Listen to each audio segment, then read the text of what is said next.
Aang, you must defeat the Fire Lord before the comet arrives. I was actually gonna wait to fight the Fire Lord until after it came. The new plan is the old plan.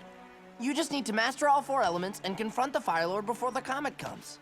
I was actually gonna wait to fight the Fire Lord until after it came. If he succeeds, even the Avatar won't be able to restore balance to the world. I was actually gonna wait to fight the Fire Lord until after it came. Hello comrade, my name is Mahis. Come, get yourself a beverage and sit down with me. We got a tiny plot hole to explore.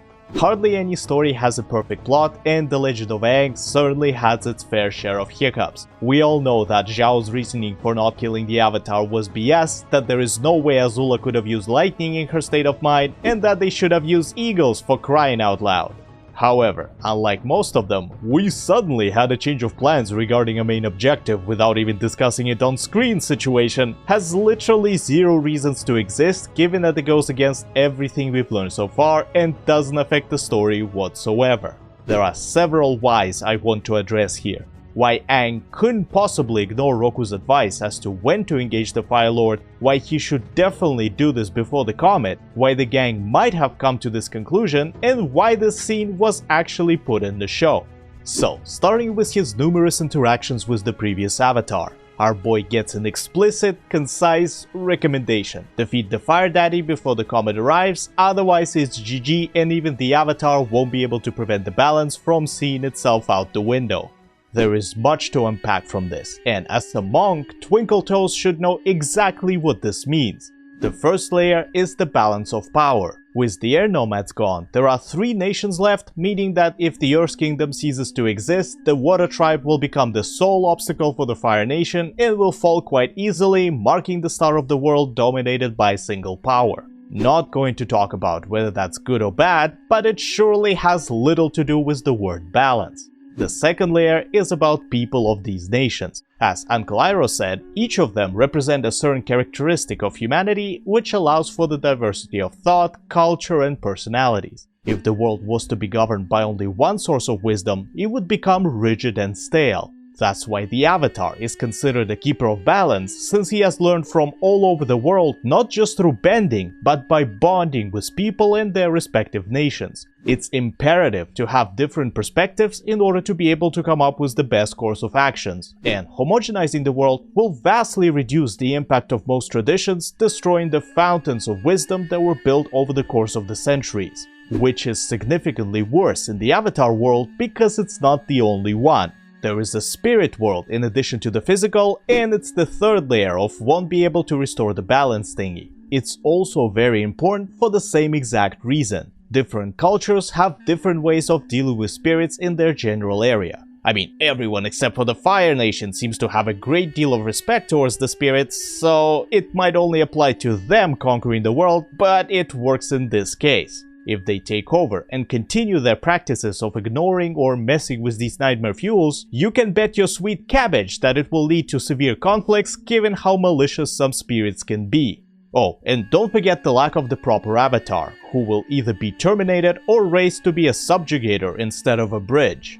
Following their first interactions, Roku has appeared many times and aided Aang not only physically but also mentally. He explained why the war started, what he should have done differently, and suggested what to do next. No way the current Avatar will just choose to go against his words so matter-of-factly, given the great respect Bonzo Pippin Podolaxacopolis III has for his seniors. You can say, well, Roku did make lapses in judgment, like forcing Jongjon to teach or trusting Sozin to stay cool about his world domination fantasies. I agree with the latter. He went too easy on his old friend, considering he actually invaded places. But to say Aang's trust in Roku was affected by his failure of Firebending 101 is wrong, simply because he needed that L for his personal development, and I believe the previous Avatar had the same exact thought.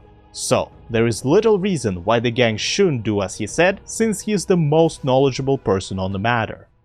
Next, we have 2 significant reasons as to why our squad wouldn't even consider waiting for the comet to pass.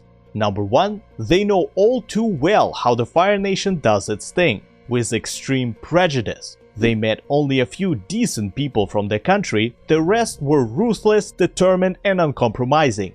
Take Zhao. He was one of the first major antagonists to the party, and sure as hell left a lasting impression by highlighting the worst traits of his people. He was extremely arrogant and selfish, did everything for his own good, disregarding everyone around. He was hot-headed and short-sighted, setting his own ships on fire in a burst of blazing fury and burning an entire section of the library just so nobody sees a few pages of history, which somehow still survived, making him look like an even bigger Muppet. And to top it all off, he was as petty as they come. When cornered, he acted like a toddler, throwing a tantrum, breaking his toys out of spite. If this is an admiral, one can only imagine how utterly unhinged the final boss must be, as he's perpetuating this war and came closer than anyone to actually winning it. Then we have the Fire Nation's superior forces and technology. Team Avatar is barely able to defend people as is, and even that's not enough. The war wouldn't stop just because they decided to wait, and every little outpost, platoon, etc. will temporarily become an unstoppable wrecking ball that will be able to achieve any and all objectives. Realistically, even with Ozai going down and Ba Sing Se being freed, the damage to the rest of the world would have been done, as I don't buy for a second that this was their only strike force. There must have been plenty of smaller units taking care of key locations around the globe, or just going wild in retaliation after their capital was assaulted. Number 2, there is one big opportunity everyone is missing. Listen to this. The whole point of fighting the Fire Lord before the Comet was to stop the Fire Nation from winning the war. But they pretty much won the war when they took Ba Sing Se. Things can't get any worse. I'm not sure what kind of volcanic fumes Katara was on, but she, along with many people in our world, seem to forget about one tiny city that to this day is very much unconquered, the Northern Water Tribe. If Ba Sing Se is taken, this should be the Fire Nation's only target, and given the direction the Zeppies took, they might have been going exactly there. This makes even more sense considering that there is little chance they'd burn the entirety of the Earth's kingdom in the short period the comet is there, making the North Pole the most probable target, as it's a very compact city with little defense against an aerial attack. Remember, our squad has no idea about Zuko's war meeting with the Fire Lord, so in their mind, the air nomads are gone, the Earth's capital has fallen, and the Water Tribe has recently repelled an invasion. I'm sorry, but it doesn't take a triple-digit IQ to conclude that not only things can get worse, but it will be Katara and Sokka's people who are about to face what wiped an entire nation a century ago. You can't possibly tell me that they forgot about their own tribe after all they went through there, including defending it with their lives. Alright, let's play the devil's advocate here and try to justify why the Gaang decided to sit this one out. Their reasoning is that the Avatar's meeting with Ozai will end up as a Sasuke cosplay, so they suggest getting good first and fighting the Fire Lord later. That's kinda reasonable considering this handsome fella is a firebending prodigy and will definitely kick some serious ass during the Comet. Will it be enough to overpower a weak Aang in his Avatar state? Honestly, I don't think so, as long as he survives long enough to enter it. Then there is the fact that they are naive kids. Granted, battle-hardened, very powerful kids, but still rather young, not quite understanding how ugly a war can get. They might legitimately think that with their biggest nemesis Ba Sing Se falling, the Fire Nation will just reinforce their positions in the world and change their course towards a cultural victory because they pretty much won the war. Man, when I say this shit out loud, it sounds even more nonsensical. However, the one thing I can get behind is their political illiteracy or ignorance about certain things. Taking the capital doesn't mean that the war is instantly over. It's a devastating blow to the overall morale, sure, yet people won't give in to those who murdered their loved ones, decimated their homes, and took their land. Not for a while at least, so the Gaang could have thought that since the war is over, the Comet won't be as useful. But this only makes sense if they haven't seen what was going on in the Mashu during their second visit. People weren't sitting flat on their asses, and there was a solid, organized rebellion with headquarters, planning, covered ops, etc. Our squad naturally got involved and played a pivotal role in saving these people as they came up with the evacuation plan so that they don't die in the process of trying to take their city back. Now imagine 10 other cities in the same exact situation, but without the Avatar and with the Comet. Yeah, the Resistance and any unlucky civilians are getting brutally roasted. To wrap things up, let's take a look at why this scene was even put in the show. I'm going with Zuko. What? Everyone else went on a life-changing field trip with Zuko. Now it's my turn. Zuko is the MC of the second part of the third book, and in order to flesh him out, it makes sense to include a war council scene to showcase the evolution of his character and simultaneously explore the depravity of the Fire Nation commanders again.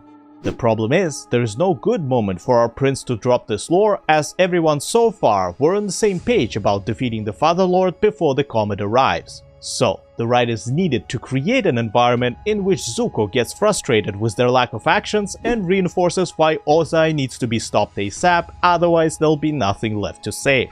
You've heard my reasons for why this sounds forced, so let me come full circle and do the unthinkable. Suggest a correction for the writing of this show. Sokka analyzes the maps, sees the direction in which the fleet is going, and realizes that they might be heading to the North Pole. He thinks that if Ba Sing Se is done, it's reasonable to give the Siege of the Water Tribe another go, this time with the help of the Comet. The gang gather to discuss their options, and Zuko tells them not to worry as the Fire Nation is struggling to control the Earth's kingdom, leaving the assault of another country out of the question. He shares what was discussed during the war meeting, and the rest is history we all know and love. It was I, Mahis, probably upsetting somebody into the microphone. Have a great whatever time of the day you have. Until next time, cheers.